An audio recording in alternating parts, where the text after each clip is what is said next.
अस्सलामुअलैकुम everyone, this is Awais Chaudhary from prodigy tuitions. और उम्मीद है आप लोगों ने लास्ट लेक्चर जो था हमारा, जो कि सिंबल्स के ऊपर, वैलेंसीज के ऊपर, केमिकल फार्मूला के ऊपर था, वो आपने सही तरीके से देखा होगा।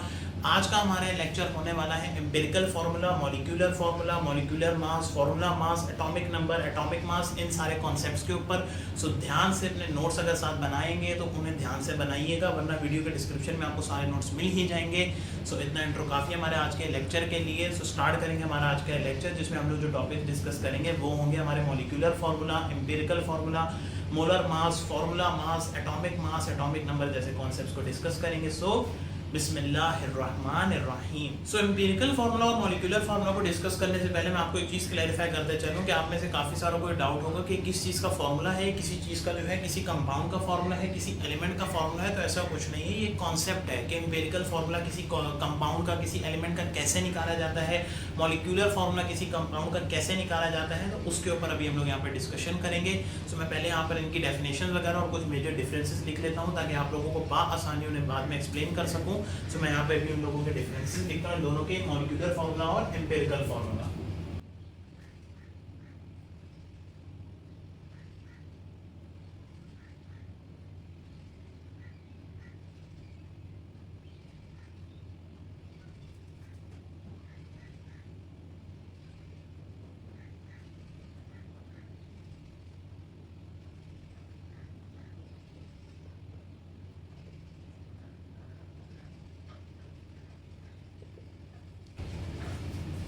तो सबसे पहला आता है मॉलिक्यूलर फार्मूला और एम्पिरिकल फार्मूला के अंदर जो मेजर डिफरेंस है that is shows the actual number of each atom present in a molecule, और एम्पिरिकल का है shows relative number of atoms in a molecule और सिंपलेस्ट रेशियो। यानी एक्चुअल नंबर ऑफ एटम्स एक मॉलिक्यूल के अंदर कितने हैं वो कहलाता है उसका मॉलिक्यूलर फार्मूला, और एम्पिरिकल फार्मूला कहलाता है उसका रिलेटिव नंबर, यानी उनका सिंपलेस्ट रेशियो निकालना उन एटम्स का जो भी एक केमिकल के अंदर, एक एलिमेंट के अंदर, एक कंपाउंड के अंदर मौजूद है। अब भाई ये समझ नहीं आया किस तरीके से, मतलब मॉलिक्यूलर फार्मूला, एम्पिरिकल फार्मूला क्या होते हैं, समझाता हूँ अभी यहाँ पर एक एग्जांपल के थ्रू, आप लोगों को क्लियर हो जाएगा ये चीज़ बिल्कुल कि मॉलिक्यूलर फार्मूला और एम्पिरिकल के दरमियान मेजर डिफरेंस क्या है और ये किस तरीके से एग्जिस्ट करते हैं। हम लोग यहाँ पर सबसे कॉमन एक एलिमेंट की एग्जांपल लेंगे, मैं यहाँ से इरेज कर देता हूँ क्योंकि अब हम लोग इनका डिफरेंस देखने जा रहे हैं मेजर, तो यहाँ तक इसको बनाते हैं। उसके बाद अगर हम लोग देखें तो यहाँ पर एक एलिमेंट की मैं एग्जांपल लूंगा, दैट इज बेंजीन। अब आप लोग पढ़ोगे आने वाले टाइम में बेंजीन के ऊपर पूरा बकायदा एक टॉपिक है सेकंड ईयर में बहुत डिटेल में, तो अभी आप लोगों को उस चीज से नहीं डराते। बेंजीन का फॉर्मूला होता है C6H6, यानी 6 कार्बन 6 हाइड्रोजन, 6 कार्बन 6 हाइड्रोजन। ये है इसका मॉलिक्यूलर फॉर्मूला। एक्चुअल नंबर है 6 कार्बन 6 हाइड्रोजन, उसके एक्चुअल नंबर दिखा दिए, मॉलिक्यूलर फॉर्मूला। क्लियर हो गई चीज, 6 कार्बन 6 हाइड्रोजन उसका मॉलिक्यूलर फॉर्मूला। एम्पिरिकल क्या होगा, एम्पिरिकल कहलाता है सिंपलेस्ट रेशियो, यहाँ रिलेटिव नंबर।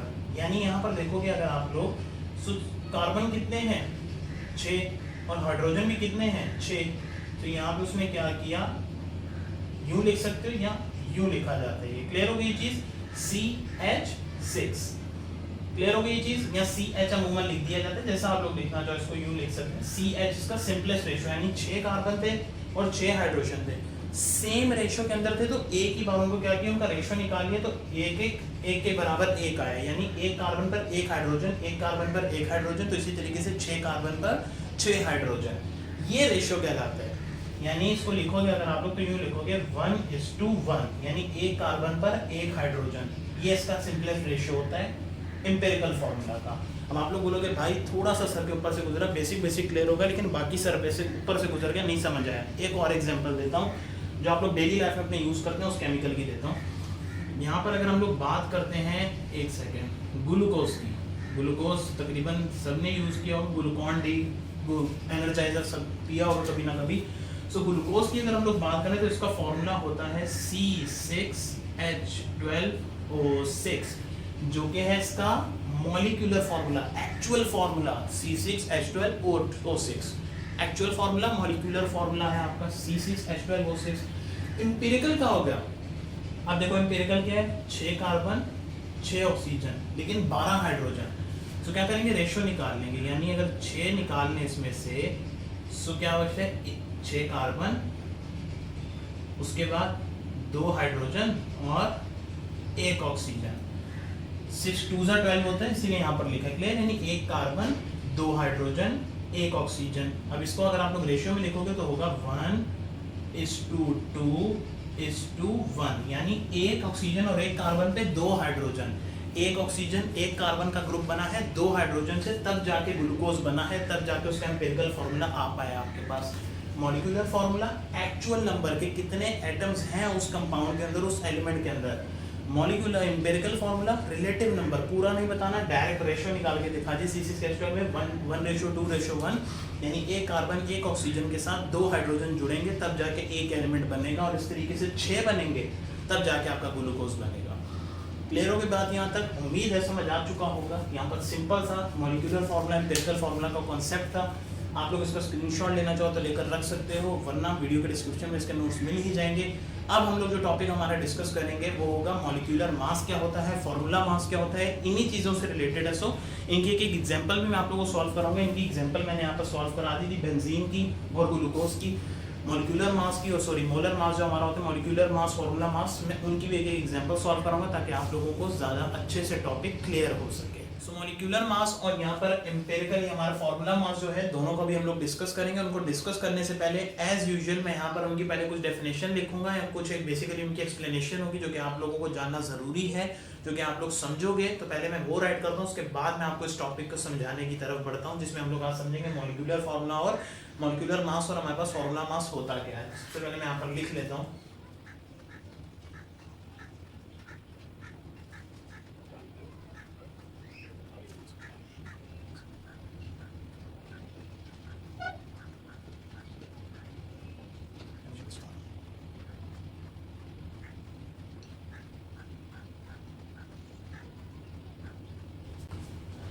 सबसे पहले एक चीज यहाँ पर मैं आपको बताऊं, मॉलिक्यूलर मास की डेफिनेशन जो आप लोग पढ़ोगे, जो आपकी बुक में भी मेंशन है, और अगर आपके पास नोट्स नहीं है तो आप वीडियो के डिस्क्रिप्शन के जो नोट्स लेंगे उनमें मौजूद है। That is sum of all the atomic masses of an atom या ऑफ अ मॉलिक्यूल। इसको यहाँ पे लिखेंगे हम लोग, यहाँ पे sum of all the atomic masses of an element या ऑफ अ मॉलिक्यूल आप यहाँ पे लिख लोगे।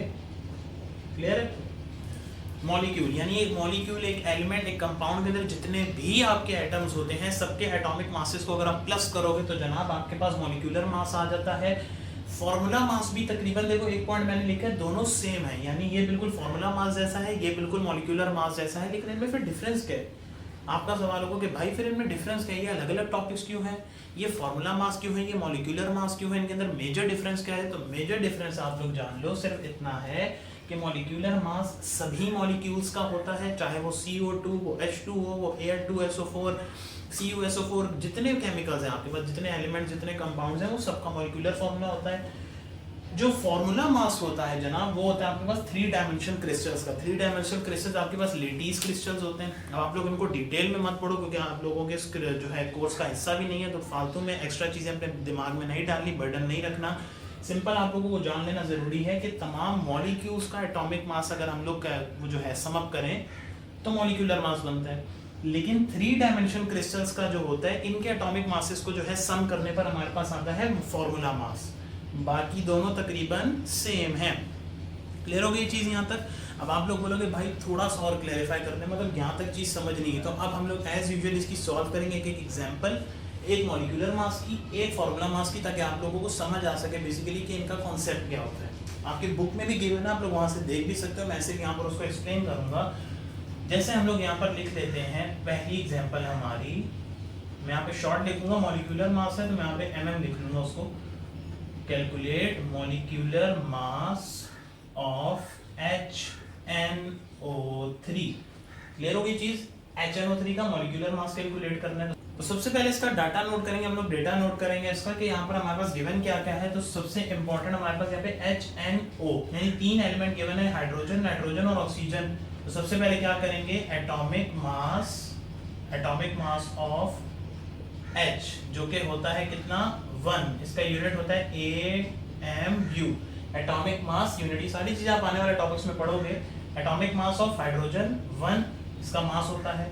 इसी तरीके से एटॉमिक मास ऑफ नाइट्रोजन कितना होता है, 14 atomic mass unit. Atomic mass of hydrogen, हमारे पास ऑक्सीजन कितना होता है जनाब, ऑक्सीजन होता है 16 एटॉमिक मास यूनिट। अब हम लोगों को क्या करना है, सम क्या कहलाता है, ऐड करना, प्लस करना। तो जरा कर देंगे। अब यहाँ पर मॉलिक्यूलर मास, यहाँ पर सबसे पहले सॉल्यूशन की हेडिंग आएगी, molecular mass is equals to H plus N plus O which is equal to 1 plus 14 plus 16 which is equal to how much, यहाँ पर कितना हो जाएगा हमारे पास 31 एटॉमिक मास यूनिट। ये आ गया इसका मॉलिक्यूलर मास। क्लियर हो गई चीज, ये मॉलिक्यूलर मास आ गया सिंपल। अगर हम लोगों ने काउंट करना हो कि तीनों को हम लोगों ने प्लस कर दिए इनके एटॉमिक मासेस को, तो हमारे पास 31 एटॉमिक मास यूनिट आ गया जो कि इसका मॉलिक्यूलर मास है। ये कॉन्सेप्ट था मॉलिक्यूलर मास का। अब फॉर्मूला मास के अंदर क्या डिफरेंस होता है मैं आप लोगों को वो एक्सप्लेन करता हूँ, उसका भी हम लोग एक क्वेश्चन सॉल्व करेंगे ताकि आप लोगों को और क्लैरिफिकेशन आ सके। अब यहाँ पर हमें फॉर्मूला मास काउंट करना है किसका, Al2SO3 टेकन ट्वाइस, यानी इसका यहाँ पर आप लोगों को रेशियो गिवन है। Clear, Al2SO3 taken twice. अब ये हमारे पास होता है 3 डायमेंशन क्रिस्टल्स। क्या होता है मैंने आपको बोला ऑलरेडी, इनको समझने की जरूरत नहीं है ताकि आप लोगों का एक्स्ट्रा बर्डन आपके माइंड पर ना आए। तो अभी हम लोग डायरेक्ट इनको सॉल्व करेंगे। यहाँ पर किस तरीके से, देखो जैसे सेम वेब से वही पैटर्न फॉलो होगा कि सबसे पहले लिखा जाएगा एटॉमिक मास ऑफ Al जो के होता है कितना 29 पॉइंट समथिंग होता है। हम लोग यहाँ पर उसको 30 के अराउंड लेंगे, राउंड फिगर ले लेंगे हम लोग 30 atomic mass unit as it is atomic mass of AlS यानी सल्फर है, S कितना होता है 32 AMU यानी एटॉमिक मास यूनिट। और उसके बाद आखिरी बचा हमारे पास oxygen, atomic mass of oxygen is equals to 16 atomic mass unit. अब जनाब इनकी कैलकुलेशन करनी है। कैलकुलेशन करेंगे किस तरीके से, देखो लिखेंगे formula mass Fm is equal to, सबसे पहले आएगा Al कितना है यहाँ पर, Al 2 मल्टीप्लाई बाय 2, तो 30 मल्टीप्लाई बाय 2। क्लियर हो गई ये चीज। प्लस S कितने यहाँ पर देखो 2, S कितने यहाँ पर 2, तो इसका मतलब 32 2 जा, यहाँ पर लिखेंगे 32 into 2 प्लस ऑक्सीजन कितने यहाँ पे 3, 3 2 जा 6, तो 16 into 6। अब जरा इनको प्लस करेंगे, फॉर्मूला मास के लिए क्या करेंगे, Fm is equal to 30 into 2 60 plus 64 plus 96, 60 plus 64 plus 96 कितना होता है हमारे पास, जब मैं यहाँ मेंशन करूंगा वहां पर भी जगह एक्स्ट्रा नहीं ताकि आप लोगों को क्लियर हो सके ये चीज।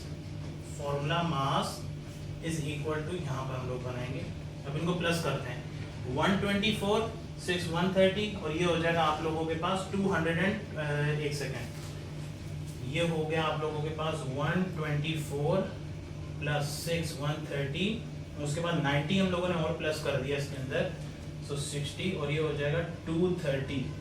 क्लियर होगी, ये चीज हो जाएगी आप लोगों की 230 एटॉमिक मास यूनिट, यानी फॉर्मूला मास है इसका। क्लियर, 230 एटॉमिक मास यूनिट, इसका फॉर्मूला मास हम लोगों ने कैलकुलेट कर लिया Al2SO3 टेकन ट्वाइस का। क्लियर होगा कॉन्सेप्ट यहाँ तक कि मॉलिक्यूलर मास क्या होता है तमाम मॉलिक्यूल्स का, और एटॉम फॉर्मूला मास क्या होता है 3 डायमेंशन क्रिस्टल्स का। ये कॉन्सेप्ट था। अब आप लोग इसका स्क्रीनशॉट लेकर रखना चाहें तो आप रख सकते हैं। हम लोग बढ़ते हैं हमारे लास्ट टॉपिक की ओर, जो कि आज के लेक्चर का है हमारा, वो है एटॉमिक नंबर और एटॉमिक मास क्या होता है। उसके बाद हम लोग इस लेक्चर को वाइंड अप करेंगे। सो हमारा जो लास्ट टॉपिक है वो है हमारे पास यहाँ पर एटॉमिक नंबर और एटॉमिक मास का, इनके दरमियान डिफरेंस क्या होता है। तो सबसे पहले आप लोगों को जान देना जरूरी है कि एटॉमिक नंबर और एटॉमिक मास का बेसिक डिफरेंस क्या है। हम लोग यहाँ पे एक एग्जांपल ले लेंगे ऑक्सीजन की, ताकि आप लोगों को समझ आ सके। हर चीज इलस्ट्रेट करके इसलिए बता रहा हूँ ताकि आप समझ सको। 16 इसका एटॉमिक नंबर होता है, आप लोगों को पता है। क्लियर हो गई। अब एटॉमिक नंबर होता है आप लोगों के पास total number of protons, total number of protons, यानी Z करके ये जो है डिनोट होता है। Total number of protons Z is equal to, ये आपका होता है एटॉमिक नंबर। क्लियर होगी ये चीज। एक एलिमेंट के अंदर इलेक्ट्रॉन प्रोटॉन न्यूट्रॉन होते हैं, तो आपको पता ही होगा, लास्ट लेक्चर्स में हम लोग ऑलरेडी बता चुके हैं। Proton Z। एटॉमिक मास क्या होता है, सम ऑफ प्रोटॉन्स, ध्यान देना इधर, प्रोटॉन्स एंड न्यूट्रॉन्स जो कि न्यूक्लियस के अंदर रिसाइड करते हैं। आप लोगों को पता होगा sum of protons and neutrons, that is हमारे पास यहाँ पे A is equal to Z plus N। Z stands for atomic number, protons, N stands for neutrons, A stands for atomic mass। Clear? Atomic number, total number of protons, atomic mass, sum of protons and neutrons A is equals to Z plus n।